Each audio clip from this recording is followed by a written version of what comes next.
Let's start with sorting. Sorting is basically putting things in order, ascending, descending. That follows the ASCII table, and I think that by now we should all know what the ASCII table is. There are symbols, number, and characters, so you can compare literally everything using, except for string. It would be very hard for string, but as an array.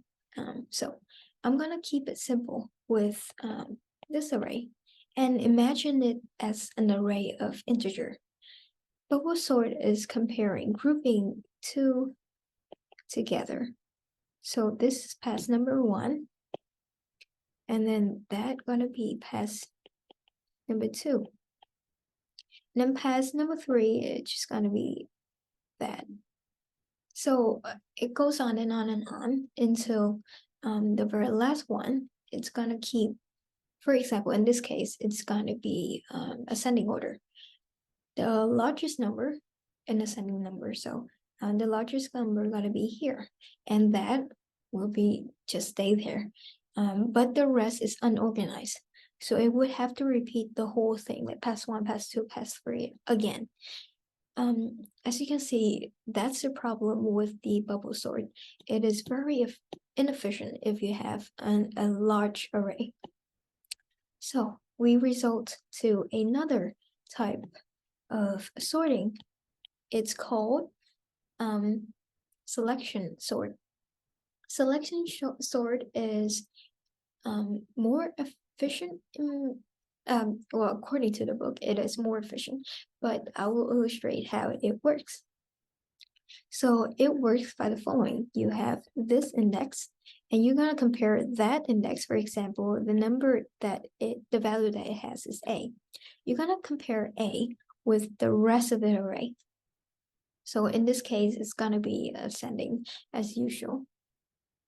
When you compare the rest of the array by A, if there is a number, for example, at index number 5, it holds B, where B is less than A. So B would be pushed back. So not pushed back, but would be swapped with A. So that's the first pass. The new one is gonna be B, and A gonna take this location instead. And then it's gonna iterate through, so using B, it's gonna look through all of these and see if there is another number that is less than B. If there is another number that is less than B, let's say for example C. C is less than B. So C right now at pass number 2, C would be here and B would be here. And this keep on going, but it is shorter. Since there are less, I would say iteration, less passes.